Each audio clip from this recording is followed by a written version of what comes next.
El proceso de decisión de compra no termina con la compra y consumo del producto. Todavía queda una fase en la que los consumidores evalúan su decisión para conocer su estado de satisfacción y las consecuencias derivadas de dicho estado. Una vez que el consumidor elige el producto deseado y lo compra, se inicia la última fase del proceso de decisión de compra, a la que denominamos post-compra. En la post-compra tienen lugar dos tipos de actividades que generalmente se realizan de forma simultánea: el consumo del producto y la evaluación de la decisión. La evaluación post-compra es una actividad que realiza el consumidor al no estar seguro de haber tomado una decisión acertada, y se lleva a cabo siempre, incluso cuando el consumidor está convencido de haber tomado la decisión correcta. Esta evaluación post-compra sirve para ampliar las experiencias almacenadas en nuestra memoria, verificar nuestra eficacia como buenos compradores y activar la retroalimentación que nos va a permitir realizar ajustes en futuras estrategias de compra. En esta última fase del proceso de decisión de compra, el individuo que adquiere y consume un producto hace frente a un sentimiento que lo lleva a la reafirmación o no de la decisión de compra tomada. El grado de análisis post-compra realizado por los consumidores depende de la importancia del producto y de la experiencia adquirida en su uso o consumo. Las actividades post-compra y la retroinformación proporcionan buenas oportunidades para comprender el resultado del proceso de decisión de compra, y la información obtenida tras esta evaluación se memoriza y será utilizada en una compra posterior. El esquema representado en la diapositiva nos explica el resultado de la última fase del proceso de decisión. A pesar del esfuerzo constante que realizan las empresas para elaborar buenos productos, los consumidores percibimos los rendimientos de los productos de una forma más compleja. El resultado de la postcompra no solo depende del rendimiento percibido de un producto, sino también de la influencia ejercida por las expectativas previas que el consumidor tiene respecto al nivel de calidad y otros atributos que él considere, por lo que hay que definir el rendimiento percibido y las expectativas. El rendimiento percibido de un producto se refiere al resultado en cuanto a entrega de valor que el consumidor considera haber obtenido después de su compra, y tiene las siguientes características. En primer lugar, se determina desde el punto de vista del consumidor, no de la empresa. Se basa en los resultados que el consumidor obtiene con el producto. Está basado en las percepciones del consumidor, no necesariamente en la realidad. Depende de las opiniones de otras personas o grupos sociales que influyen en el consumidor. Y finalmente, depende del estado de ánimo del consumidor y de sus razonamientos. Por su parte, las expectativas son las esperanzas que los consumidores tienen de que el producto que van a comprar satisfaga sus necesidades, y se forman a partir de las siguientes causas: las promesas realizadas por la empresa, donde se explican cuáles son los beneficios de comprar el producto; las experiencias propias o de otros en compras anteriores; la influencia de los grupos sociales, tanto de pertenencia como de referencia, sobre todo de la familia; y las promesas realizadas por otras empresas competidoras. Por tanto, las empresas deben considerar el nivel de expectativas que quieren crear en el consumidor, de tal forma que si las expectativas son demasiado bajas, no se atraerán suficientes clientes, pero cuidado, porque si son muy altas, los clientes pueden llegar a sentirse decepcionados tras la compra. Antes de comprar cualquier producto, los consumidores forman sus expectativas respecto a la naturaleza y rendimiento del producto, respecto a los costes y esfuerzos necesarios para conseguir los beneficios directos del producto, y también respecto de los beneficios o costes sociales que soportarán con la compra. La comparación entre el nivel de expectativas y el rendimiento percibido puede dar lugar a tres resultados bien diferenciados. En primer lugar, que el rendimiento del producto iguale o supere el nivel de las expectativas, en cuyo caso se confirman las expectativas y se genera satisfacción. El segundo de los resultados es que el rendimiento del producto sea inferior al nivel de expectativas, dando lugar a la desconfirmación de las mismas y generando insatisfacción. Y finalmente, un tercer resultado, y es que el consumidor realice la comparación y tenga dudas de haber acertado con la compra del producto, dando lugar a lo que se conoce como disonancia cognitiva. De acuerdo con el modelo de confirmación y desconfirmación de las expectativas anteriormente comentado, podemos definir la satisfacción como la confirmación de las expectativas que se tenían del producto en relación con el rendimiento percibido por el consumidor tras su compra y uso o consumo. Es, por tanto, un resultado de la evaluación post-compra que realiza el consumidor. El nivel de satisfacción del cliente es el estado de ánimo positivo de una persona que resulta de comparar el rendimiento percibido de un producto con las expectativas generadas. Por tanto, la satisfacción del consumidor tiene dos componentes: uno evaluativo, resultante de la comparación entre el resultado del producto y las expectativas, y otro emocional, entendido como estado anímico positivo tras la compra y uso del producto. La satisfacción del cliente trae consigo una serie de efectos positivos sobre la empresa, en concreto la lealtad del cliente, que se traduce en futuras ventas, la difusión de las bondades del producto, la marca, la empresa o el establecimiento, que se traduce en nuevos clientes y una determinada participación en el mercado. La satisfacción da lugar a que los consumidores compartan sus experiencias con su familia y amigos, animándoles a consumir el producto. Además, un cliente satisfecho es muy probable que vuelva a mostrar el mismo comportamiento en situaciones futuras similares. Sin embargo, el consumidor no tiene por qué volver a comprar el producto si queda satisfecho. Puede ser que adquiera otros productos simplemente por la novedad y por otros motivos. Además, la evaluación de los resultados de los atributos de un producto no siempre es evidente y directa. De hecho, los consumidores pueden evaluar inadecuadamente su experiencia, ya que ésta puede ser ambigua. Por ejemplo, cuando el producto parece el adecuado, pero el vendedor no nos ha atendido correctamente.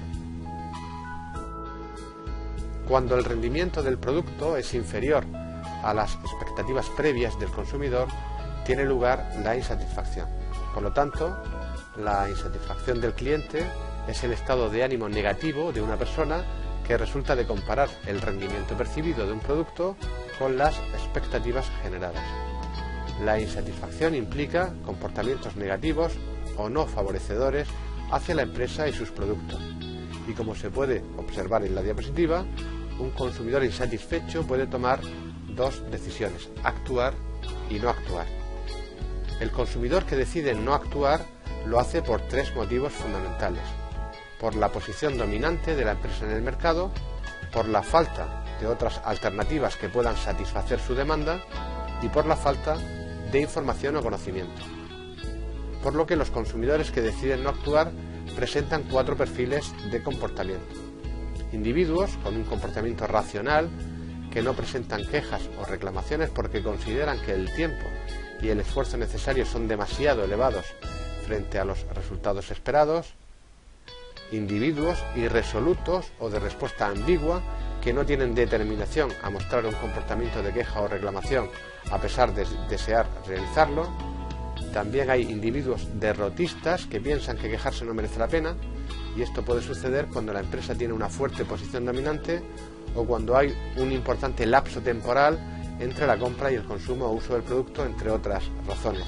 Y por último, hay individuos desinformados, que no saben a dónde acudir y prefieren quedar insatisfechos que esforzarse en conseguir información y poner en marcha los mecanismos de queja y reclamación. Por otro lado, el consumidor que decide actuar adopta un comportamiento de queja y reclamación que puede materializarse en acciones tanto públicas como privadas y que pueden ser de cuatro tipos: la queja, que supone expresar la insatisfacción ante el vendedor o el fabricante; el cambio o abandono, cuando decidimos no volver a comprar el producto o en el establecimiento; la comunicación oral negativa, cuando el consumidor se dedica a comentar con otros la mala experiencia, y la queja a terceros, que supone presentar una reclamación por escrito ante otros agentes no implicados en el acto de consumo, como por ejemplo asociaciones de consumidores, OMICs, prensa, juzgados, etc. Los consumidores insatisfechos, además, pueden dar lugar a perjuicios muy graves sobre la empresa. En concreto, manifiestan actitudes menos favorables después de la compra. Tienen intenciones menos firmes o nulas de adquirir productos con esa marca o en ese establecimiento. Tienen una intención muy clara de cambiar de marca y muchas veces disuaden a otros consumidores de que adquieran el producto y acudan al establecimiento. Por último, como resultado de la evaluación post-compra puede darse lo que se denomina disonancia cognitiva, disonancia cognoscitiva o simplemente disonancia, que consiste en un estado mental relativo a la duda sobre haber acertado o no en la compra.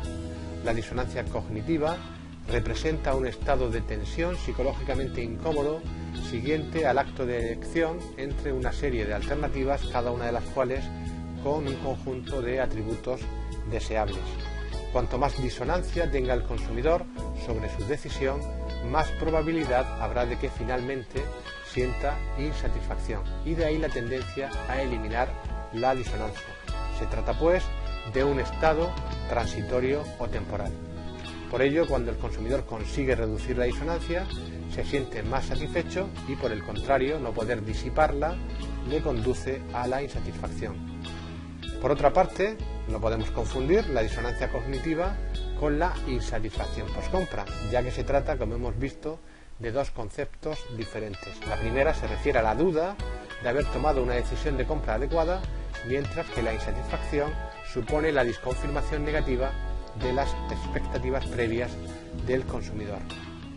La disonancia puede aparecer durante o después de la compra, cuando no se cumplen las expectativas previas del consumidor, cuando se produce un conflicto entre lo que el individuo cree que puede o quiere hacer y las normas sociales en las que está inmerso, de modo que un producto puede ser rechazado pese a tener un rendimiento adecuado si produce conflictos con el entorno. Y también la disonancia puede aparecer cuando surgen conflictos entre las actitudes y la conducta respecto a la compra del producto.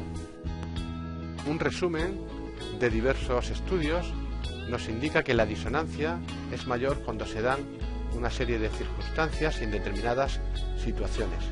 En concreto, cuando la decisión sea difícilmente revocable, es decir, cuando un individuo adquiere un producto o servicio de alta implicación, tiene pocas posibilidades de cambiar su decisión y recuperar su dinero, al menos a corto plazo o sin incurrir en pérdidas. En estos casos, la decisión una vez realizada es historia y las consecuencias, tanto buenas como malas, son inevitables.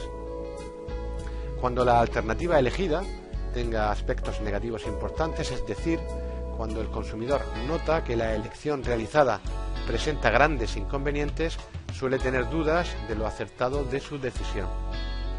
Cuando se compra un producto del que no se poseen suficientes conocimientos, ya sea sobre sus atributos, sus funciones o su durabilidad, es muy posible que se tengan dudas sobre lo acertado de la elección. Cuando la cantidad de información disponible sea poca o, por el contrario, sea excesiva, las dudas también son inevitables. Cuando se paga un precio elevado, el consumidor percibe un mayor riesgo de pérdida en el caso de una elección inadecuada, por lo que se incrementa la probabilidad de que el consumidor desarrolle insatisfacción y disonancia. Cuando el mercado ofrece un producto en el que los precios son muy dispares y variables, puede aparecer disonancia, tanto por pensar que se ha gastado más de lo necesario, como por el hecho de que después de realizada la compra aparezcan ofertas mucho más económicas que la escogida y que cumplan las mismas expectativas. Cuanto más semejantes sean las alternativas no elegidas en comparación con la alternativa escogida, mayor será la disonancia, puesto que más incertidumbre habrá sobre lo adecuado de la decisión de compra. En este caso, la evaluación post-compra puede ser favorable a las alternativas no elegidas. Cuantos más productos posean atributos con la funcionalidad buscada, cumplan con los requisitos deseados, o cuanto mayor sea la gama de tiendas donde acudir a realizar la compra, mayor será la posibilidad de que el consumidor sienta la incertidumbre de haber realizado la elección más adecuada.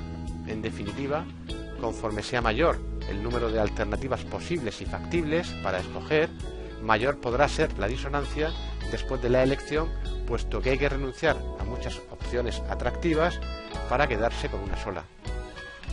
Cuando el conjunto de alternativas disponibles ofrezca soluciones muy dispares que no son realmente comparables entre sí.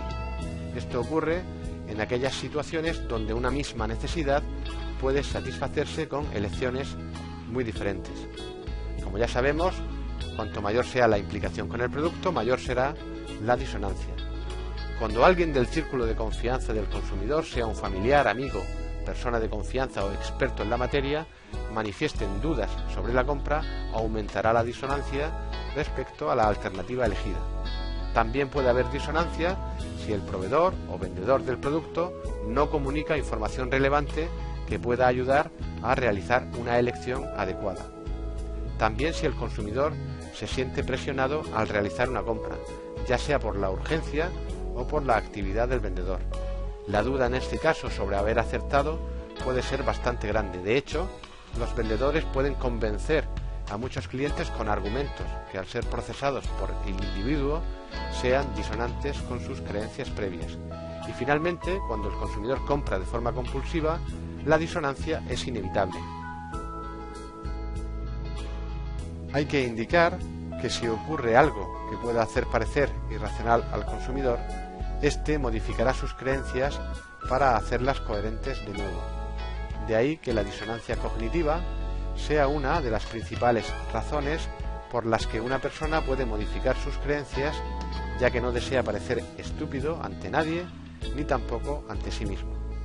Por el simple hecho de tener que elegir entre diferentes alternativas, es casi inevitable que después de decidirse por una, el sujeto encuentre disonancia, debido a que la opción escogida tiene ventajas, pero también puede tener inconvenientes.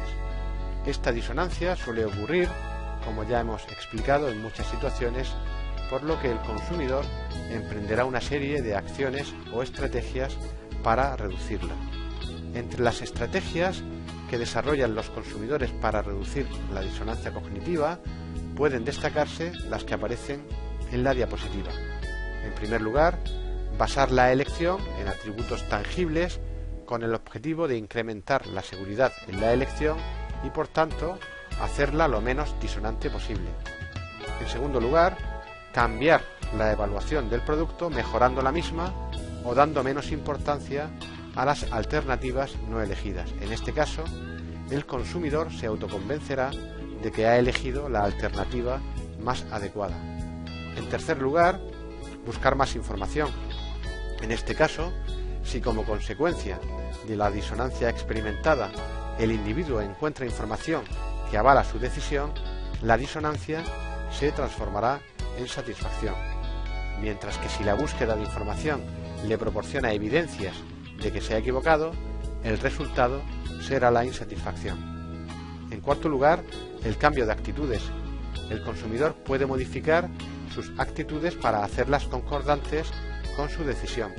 Al revalorizar el producto y asumir una actitud positiva hacia él, el comportamiento y las actitudes se vuelven compatibles y, por tanto, se produce la satisfacción. Si por el contrario no se logra el cambio de actitud, aparecerá la insatisfacción. Y en quinto lugar, como ya hemos mencionado, en ocasiones las personas del entorno del consumidor pueden incrementar la disonancia. Sin embargo, también es cierto que pueden ser una fuente importante de reducción de la misma. En este caso, para reducir la disonancia se suele buscar el apoyo de las personas que tienen sus mismas creencias y expectativas, y al mismo tiempo se intenta convencer a aquellos que no estén de acuerdo con la decisión tomada para que cambien de opinión. Los costes asociados a conservar los clientes actuales son mucho más bajos que los de captar nuevos clientes. Por cada cliente satisfecho se ganan 3 clientes potenciales. Por tanto, los clientes fieles tienen un gran valor como prescriptores. Por cada cliente insatisfecho se pierden 20 clientes potenciales. Los compradores insatisfechos comunican a sus amigos la experiencia con el doble de intensidad que un cliente satisfecho. Un cliente de cada 4 se muestra descontento con algún aspecto de la compra de un producto o servicio. Solo el 5% de los clientes insatisfechos se quejan a la empresa. El resto sencillamente la abandona para irse a la competencia. Y además, los consumidores son más propensos a realizar quejas privadas que públicas. Un cliente insatisfecho le contará a un promedio de 12 personas su mala experiencia con la empresa. El cambio de marca no tiene por qué estar relacionado con la insatisfacción, sino que es posible que se deba a problemas en la elección o a un comportamiento de búsqueda de variedad. Por cada queja recibida, existen otros 20 clientes que opinan lo mismo, pero que no se molestan en presentar la queja. El coste de conseguir un nuevo cliente equivale a 5 veces el de mantener satisfecho al que ya está ganado.